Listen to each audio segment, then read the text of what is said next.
O Senhor esteja convosco. Ele está no meio de nós. Proclamação do Evangelho de Jesus Cristo segundo Lucas.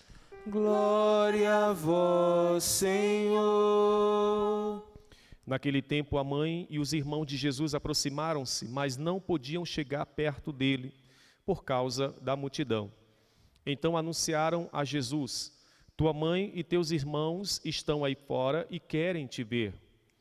Jesus respondeu: minha mãe e meus irmãos são aqueles que ouvem a palavra de Deus e a põem em prática. Palavra da salvação. Glória a vós, Senhor.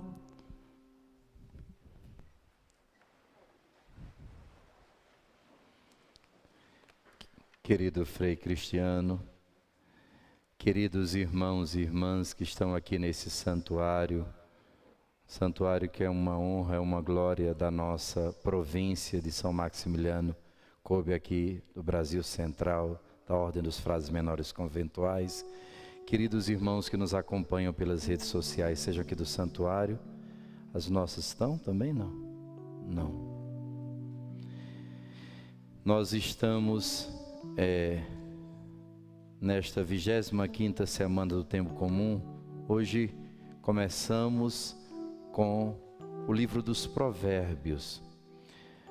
O livro dos Provérbios é um livro sapiencial, um livro que revela a sabedoria da vida, Deus que se revela no conhecimento que a gente chama comum ou empírico, no conhecimento do dia a dia. A maior escola, depois da palavra de Deus, depois da sua revelação, seja através da palavra escrita, da palavra oral, que a gente chama a sagrada tradição, e do magistério da Santa Igreja, é justamente esse conhecimento que se dá através da natureza, da nossa vivência com os nossos irmãos, principalmente essa sabedoria adquirida pelos anos, pelos cabelos brancos, sabedoria da vida. Deus fala muito conosco por isso que existem muitos livros sapienciais na Sagrada Escritura, que são palavras de Deus. O primeiro é o livro de Jó, livro que vamos ver daqui a pouco, o livro também dos Salmos, depois o livro de Provérbios, que estamos vendo, o livro de Eclesiastes, Eclesiástico, né, e o livro da Sabedoria. Esses são os principais livros, nós vamos ver um pouquinho deles durante esse tempo. E hoje, aqui no livro dos Provérbios, já no capítulo 21, o Senhor nos dá tantas lições salutares, lições de vida, que nós devemos estar atentos.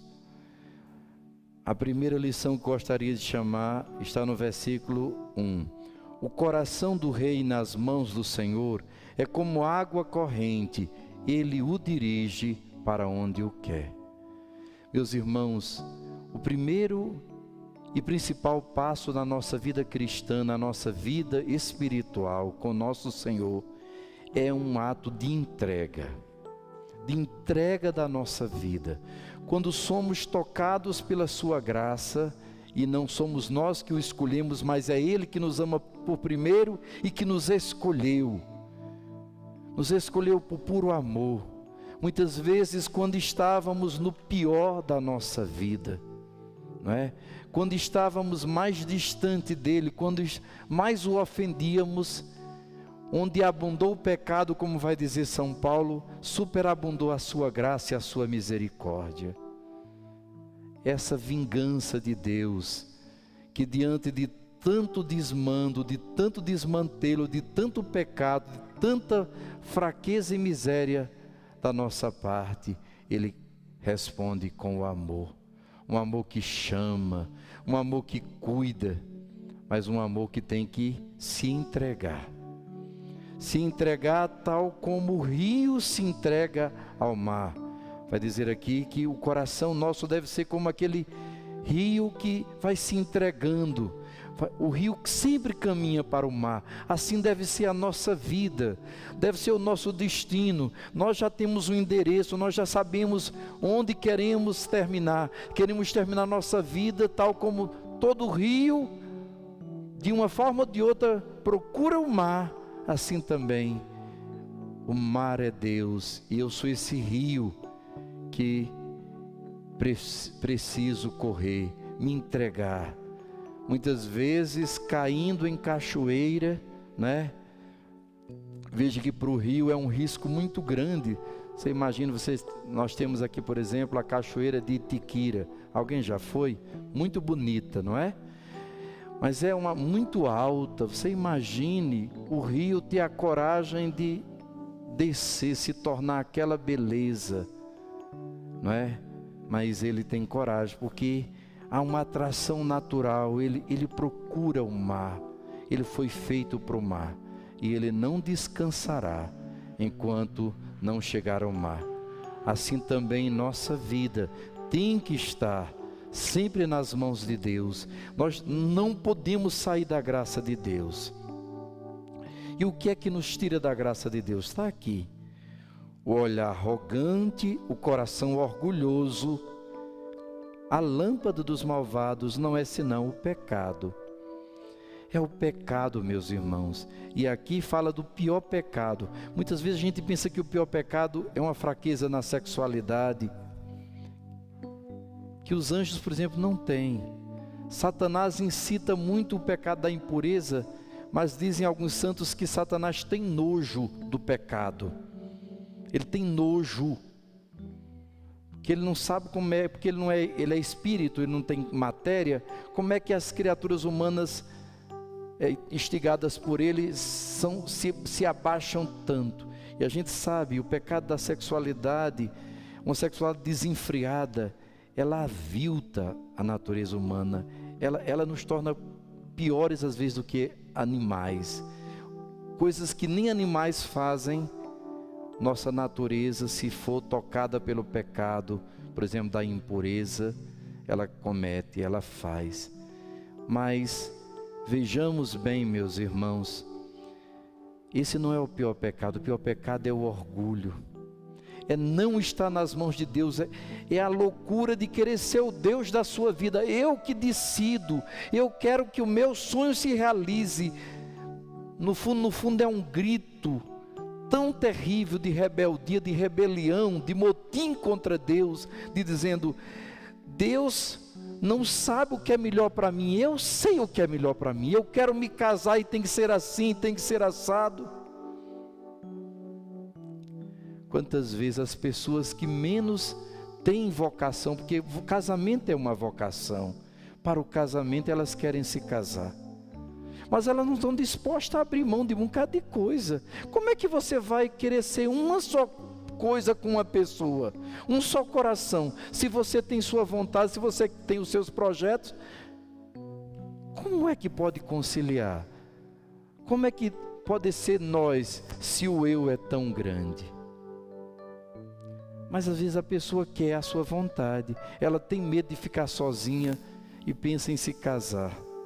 Não estou condenando ninguém, mas estou dizendo, casamento não é para a gente ficar sozinho, casamento é para ter filhos, casamento é para se doar, é para fazer o outro feliz.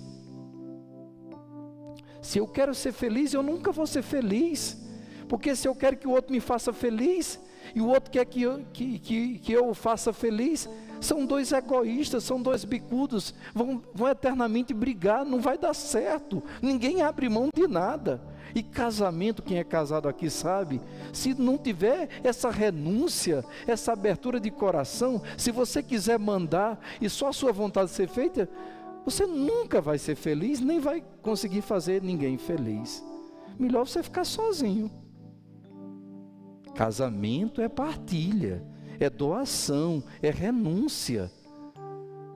E muitas vezes a gente não está disposto a isso. Eu só quero bônus, eu não quero ônus. Não posso ser egoísta, não posso entrar numa barca e querer que aquilo tudo só conflua para mim. Isso é egoísmo. Isso não faz ninguém feliz, gente. não faz feliz. A pessoa egoísta, no fundo, é a pessoa mais solitária e mais infeliz que existe. Quem aqui de verdade quer ser feliz? Eu sei que todo mundo quer ser feliz. Sabe o que faz a gente ser feliz? O amor, a doação, a capacidade de renúncia.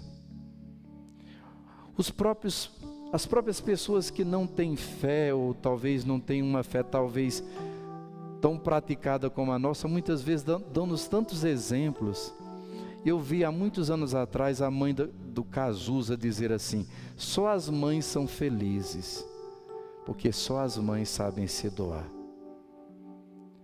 Com certeza aquela mulher sofreu tanto com aquele filho, amava tanto aquele menino e sofreu tanto, mas ela era feliz em amar. Quem ama é feliz só pelo fato de você amar. Quem não consegue amar nunca vai ser feliz, porque felicidade é o resultado da gente amar, da gente acolher, da gente querer o bem do outro. Olha essa terceira verdade, se não confirma tudo isso.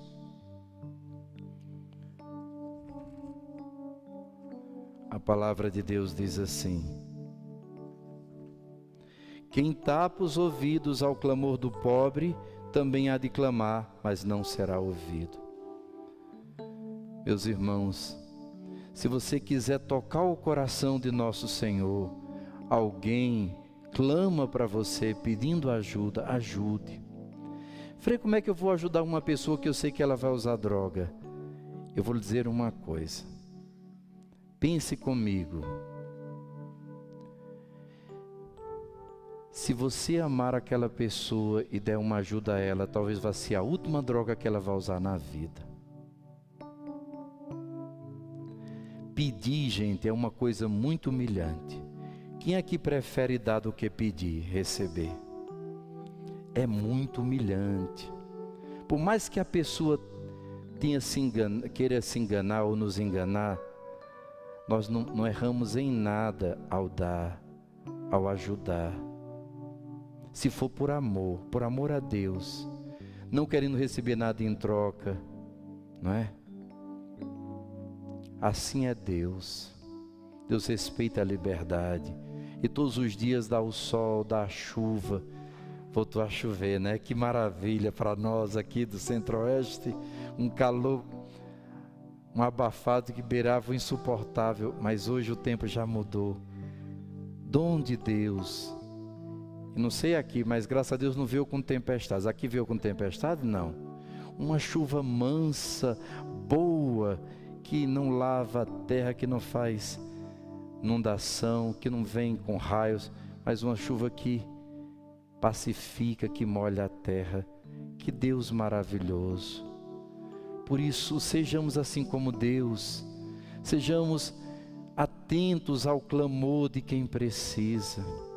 Meus irmãos, se a gente pudesse dizer algumas coisas que a gente já viu nesse mundo, a gente contaria tantas coisas lindas, tantos testemunhos assim, como a caridade é extraordinária. Uma vez, eu vi um testemunho que eu nunca esqueci lá em Lourdes. Estava um senhor que ele tinha sido muito injustiçado na vida, e ele estava com câncer, estava se ultimando com o câncer, e ele estava querendo ter fé, mas ele não conseguia acreditar em nada, em Deus, em Nossa Senhora, mas ele não sabe por que ele foi para Lourdes, e chegou lá, e ele ficava num lugar e no outro, até que enfim ele saiu ali do meio da multidão, correu, entrou lá na igreja, não tinha quase ninguém, aí tinha um sacerdote no confessionário, ele não sabe nem como chegou ali. Diz: padre, eu não quero me confessar não. Quanto tempo faz que você se confessou? E o padre foi, com muita sabedoria, foi conduzindo aquela conversa como uma confissão. E ele fez a melhor confissão da vida dele. Falou tudo, não é? E o padre, no final, só disse assim: você precisa perdoar. Você só terá paz, você só encontrará Deus quando você perdoar quem lhe fez ir para a cadeia. Tinha sido um homem que o tinha denunciado injustamente e ele tinha ido para a cadeia, passou 3 anos da sua cadeia. Enquanto ele estava na cadeia, a filha dele tinha morrido, e ele não pôde nem participar do velório da filha. Então aquilo foi uma verdadeira tragédia na vida dele. Ele tinha um ódio tão grande daquela pessoa, né? E aquela pessoa, ele sabia que estava se ultimando.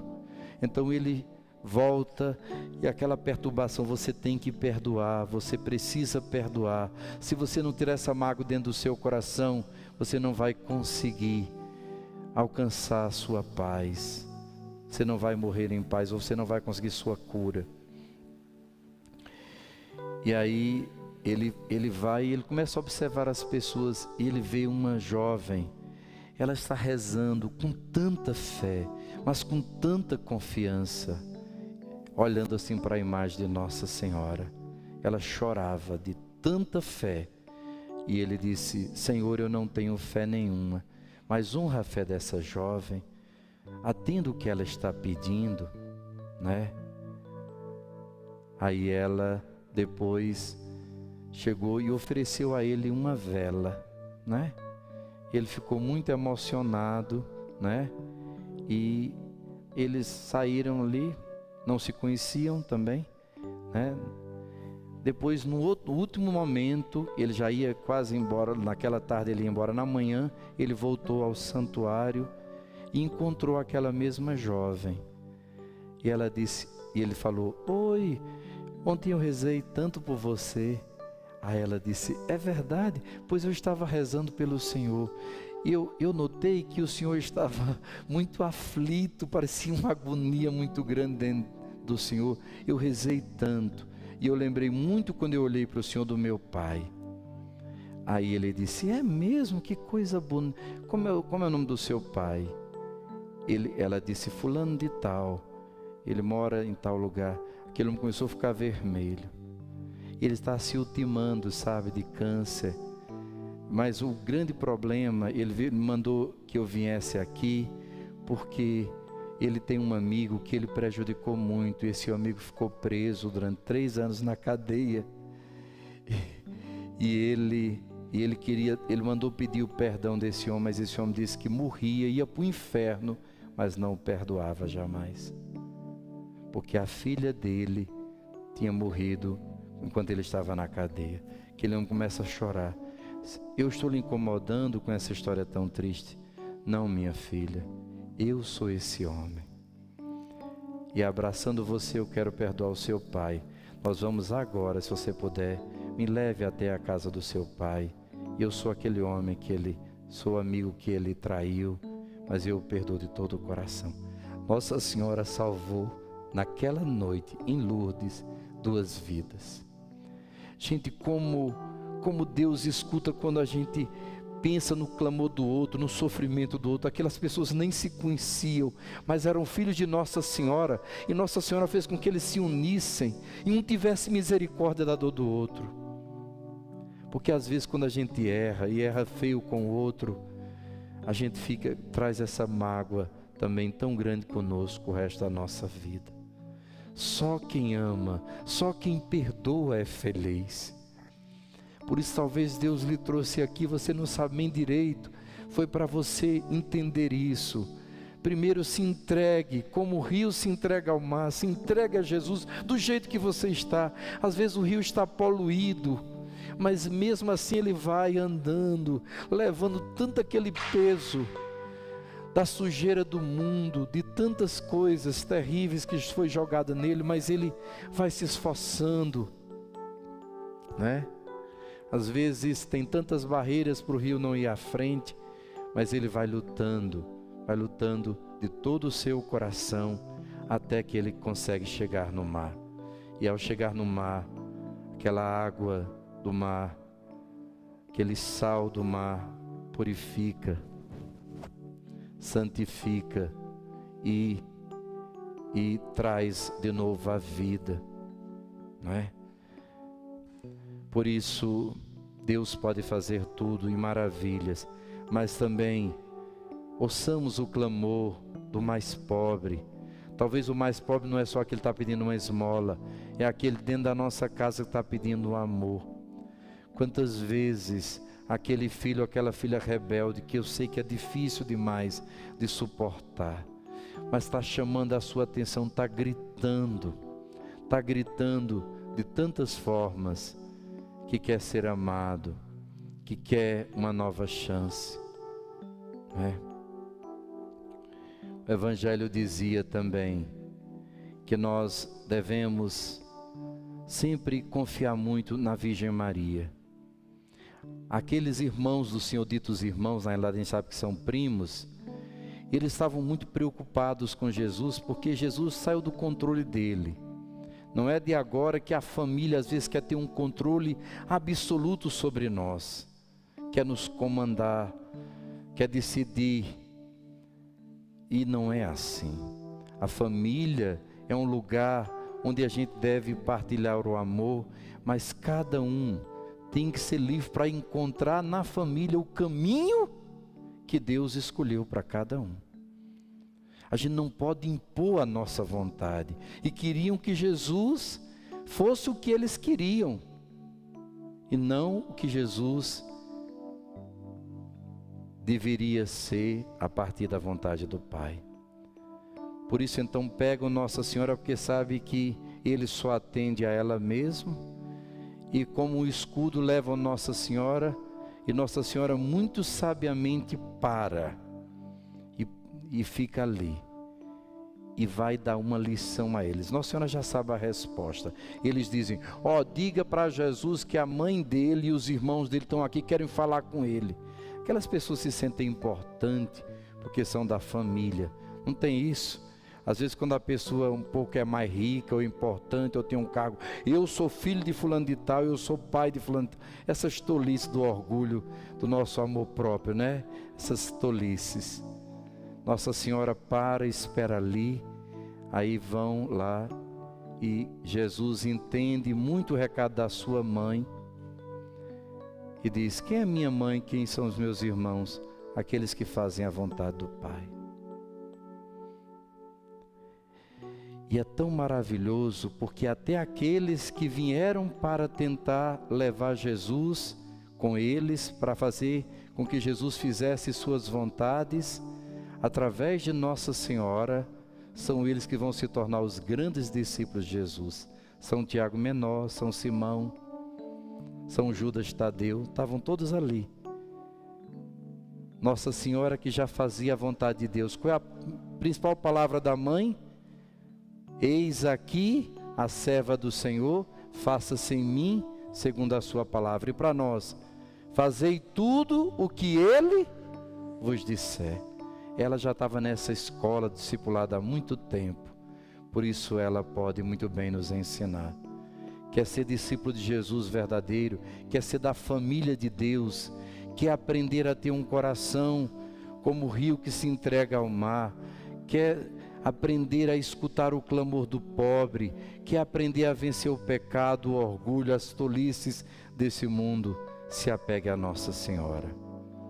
E por fim, Nossa Senhora também tem grande prazer e alegria de nos mostrar seu divino Filho, e através dele tudo o que ele nos deu, a sua igreja, que são os seus santos e anjos do céu. Estamos nessa última terça-feira celebrando essa quaresma de São Miguel Arcanjo. Na próxima semana já vamos celebrar o glorioso Arcanjo. Será que dia? Dia 29? Terça-feira. Então a última terça-feira desse mês será justamente a nossa solenidade de São Miguel, São Gabriel e São Rafael.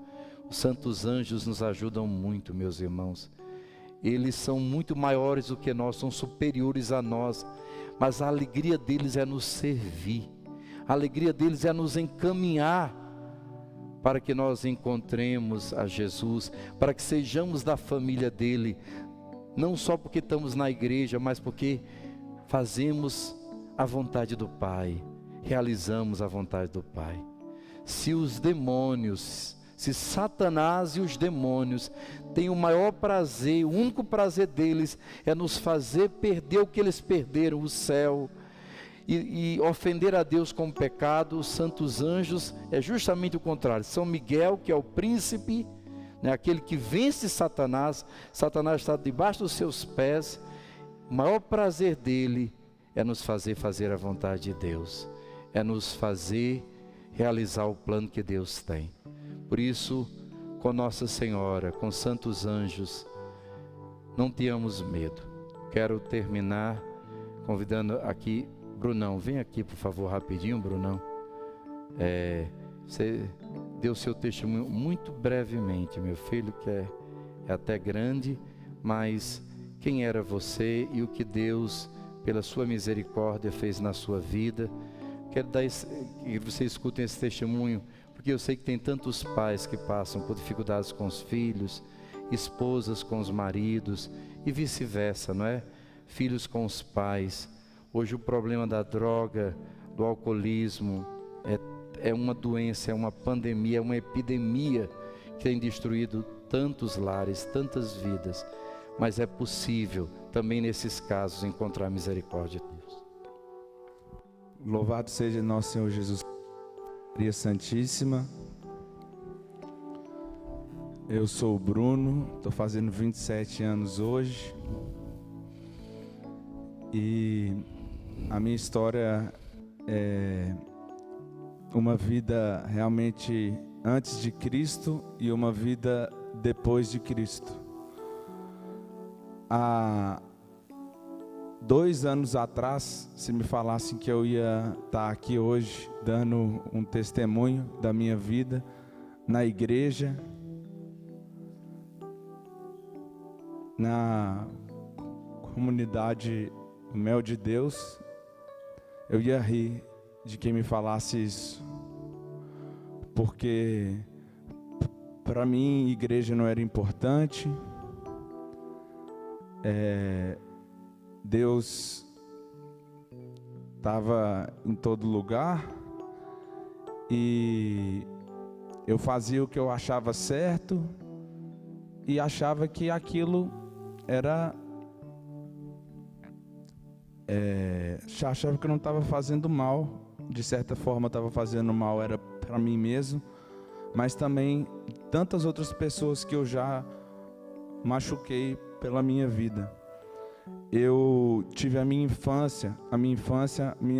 juventude, muito marcada pelo uso de droga. Comecei a beber muito cedo, desde os 13 anos de idade. E aos 15 anos comecei a fumar maconha. E aí foi onde eu comecei a me afundar muito. Eu lembro que eu fumava maconha todos os dias da minha vida. Todos os dias. Até os meus 20 anos, 21 anos, mais ou menos. E eu perdi a minha juventude praticamente na droga, porque eu falava que eu não era viciado, falava que eu podia parar na hora que eu quisesse, mas isso era uma mentira. É uma mentira que realmente, de certa forma, ela nos convence quando a gente não tem Deus no coração. E eu fui só me afundando nisso. Com meus 20 anos, por graça de Deus, certamente Deus já via que eu ia me perder a cada vez mais, e mesmo sem eu pedir, Deus me tirou o desejo de fumar.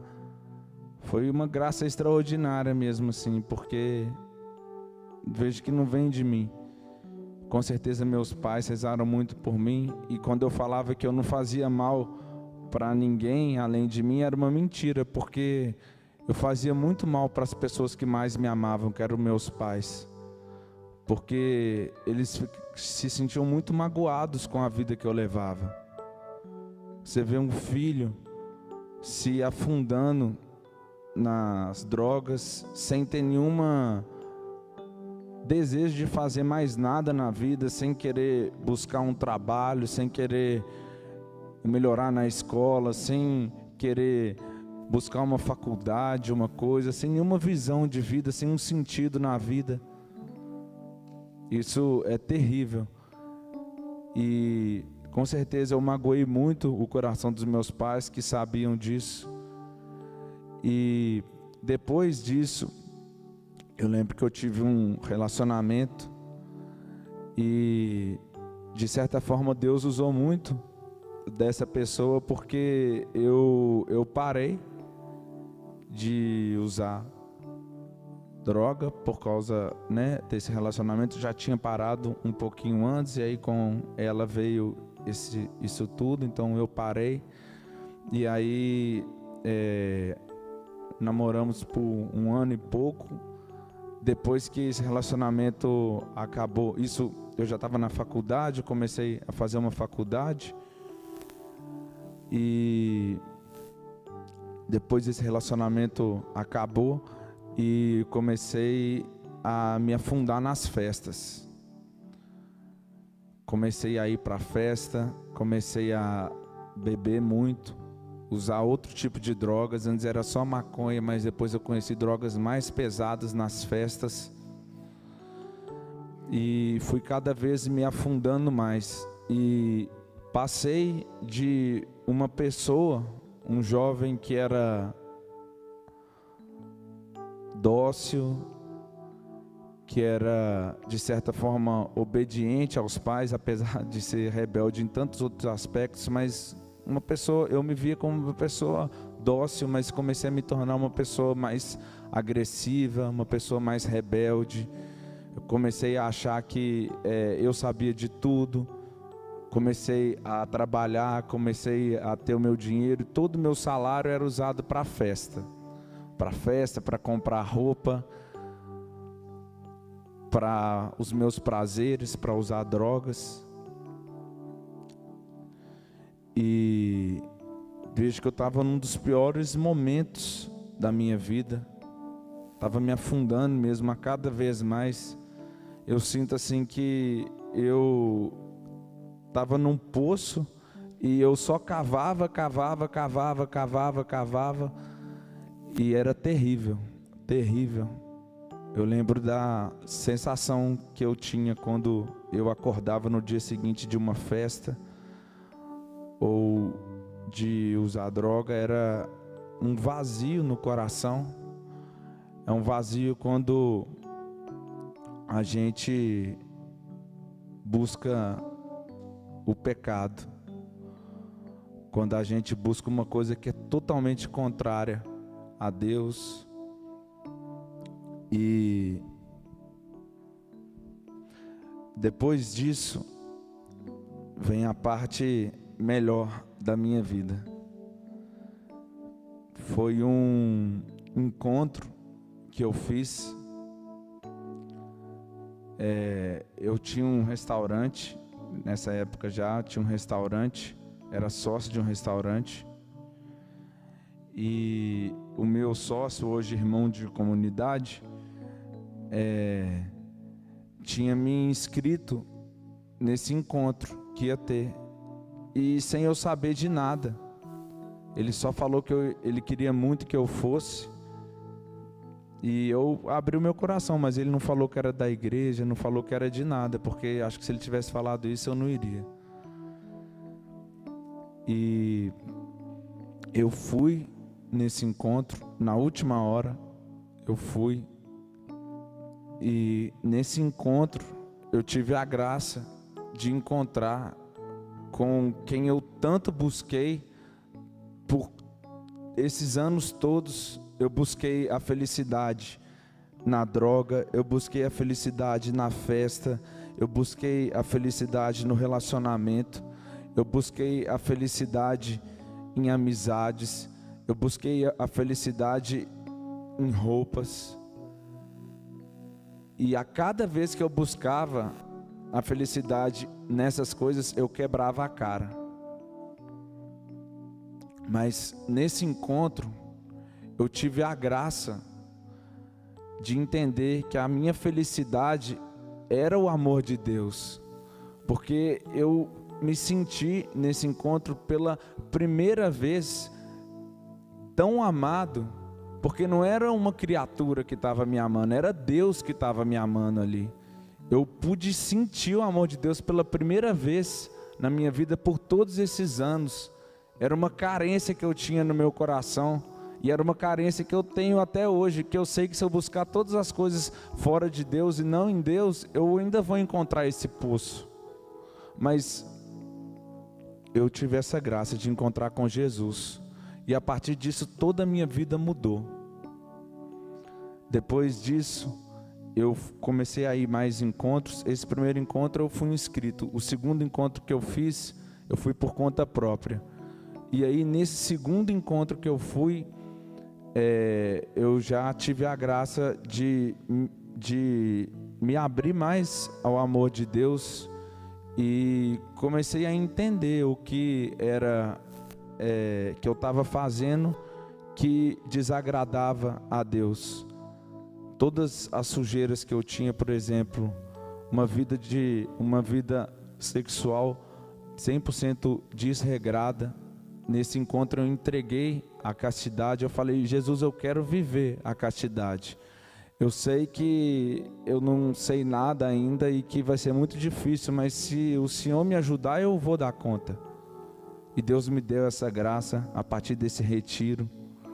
E a minha vida foi se transformando a partir daí. Eu conheci a Mel de Deus, a comunidade, vim para a Semana Deus Conosco, fiz o encontro e me apaixonei, encontrei meu lugar.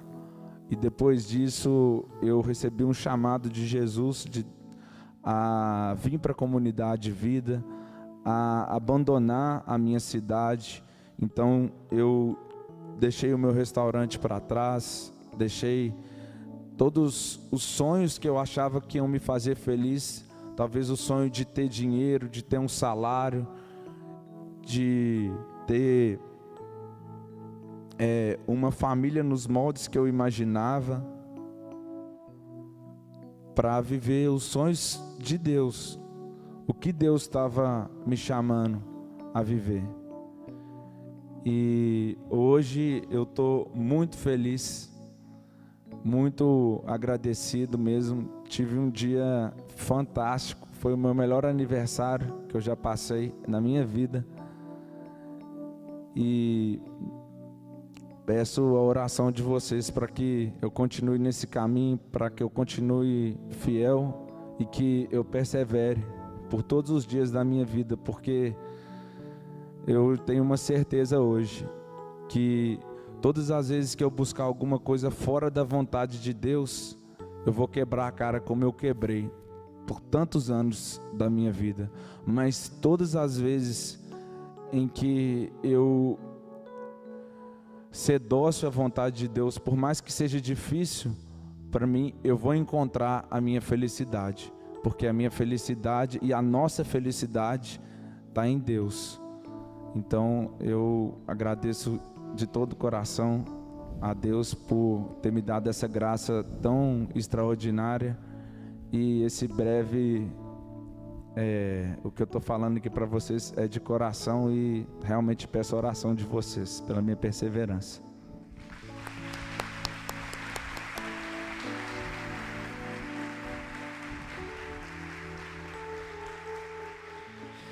Obrigado, Brunão. Chamo ele de Brunão porque tem um Bruninho. Se a gente pudesse dizer algumas coisas, né? A gente vai se entregando a Ele. Quantas coisas bonitas. Deus está preparando uma família tão linda para ele. Já indicou mais ou menos a pessoa. Está fazendo um caminho tão bonito. Como Deus pega o nosso coração, a nossa vida e transforma e dá um novo sentido. Coragem, mãe, pai, não desista não. Sei que parece tão difícil, você tem rezado tanto. Coragem, né? Vai chegar na sua casa. Quem toma posse disso, diga eu. Em nome de Jesus, luta pela sua família. Que um dia a sua família seja aquela família que Jesus disse: meu pai e minha mãe são aqueles que fazem a vontade de Deus. Mas você tem que ficar rente ali com Deus, com Nossa Senhora. Fica firme. Aguenta firme, que depois você verá e testemunhará. Vamos fazer agora nosso